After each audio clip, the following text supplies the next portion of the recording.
तो दोस्तों, क्या आपने भी कभी सोचा है कि कई लोग घंटों तक कैसे मेडिटेशन कर लेते हैं। वैसे तो 10 से 15 मिनट का ध्यान भी सफिशिएंट होता है अपने दिन भर की थकान दूर करने के लिए, बट बहुत सारे लोगों के लिए ये 10-15 मिनट के लिए भी बैठना जिम में 1 घंटा लगाने से भी मुश्किल हो जाता है।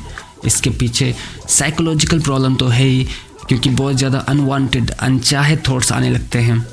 बट उससे पहले लोग फिज़िकल प्रॉब्लम की वजह से भी ध्यान नहीं करते हैं, क्योंकि थोड़ी देर में सिर झुकने लगता है तो गर्दन में दर्द, थोड़ी देर में रीढ़ की हड्डी झुकने लगे तो कमर दर्द, और थोड़ी देर में हिप्स टेढ़ी तो हिप्स में भी दर्द।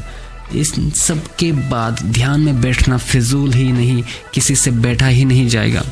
और मैं हमेशा सोचता ये गुरु लोग इतनी देर कैसे बैठ जाते हैं, क्या ये लोग इस दर्द के साथ इतनी देर तक बैठ जाते हैं? तो इसका जवाब है नहीं, वो ये दर्द नहीं सहते हैं। इसके पीछे साइंस के 2 रूल वर्क करते हैं, ग्रेविटी और इनर्शिया। और ये ग्रेविटी और इनर्शिया मिलकर कुछ ऐसा मैजिक दिखाते हैं। यही चीज़ ये आपके गुरु लोग करते हैं। हड्डियों को ऐसे रखना है कि जब तक ना आप चाहो या कोई धक्का नहीं दे देता, शरीर आगे पीछे नहीं होगा, ना कोई दर्द होगा।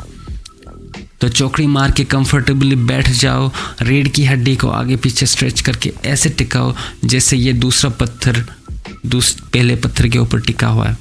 अपने हाथों को कंफर्टेबली घुटनों पे रखें। इसका इम्पोर्टेंस ये है, अगर मेडिटेशन के दौरान आपका शरीर आगे या पीछे जाने लगे तो ये आपके बाजू आपके शरीर को सपोर्ट देते हैं। और आखिर में अपने सिर को गर्दन पे ऐसे टिका दो जैसे ये लास्ट वाला पत्थर टिका हुआ है इन 2 पत्थरों के ऊपर। अब आप रेडी हो लॉन्ग मेडिटेशन के लिए।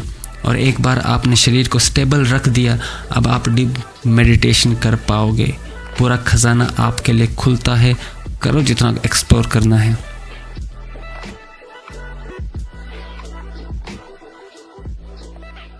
अब अगर इसके बाद कोई डिमोटिवेट करने आ जाए और कहे इन सब से कुछ नहीं होता, अगर कुछ होता तो साइंस ने जवाब दे दिया होता, तो उससे बस ये बात कहना।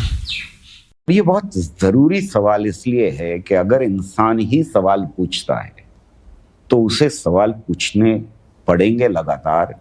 ये उसकी जिम्मेदारी है सवाल पूछना। और कुछ सवाल ऐसे हैं जिनका जवाब साइंस कभी नहीं देगी। जैसे आप जंग के साथ हैं या आप अमन के साथ हैं, शांति के साथ हैं, चैन के साथ हैं, प्रेम के साथ हैं, नफरत के साथ हैं, ये सवालों के जवाब तो आपको ही देने पड़ेंगे।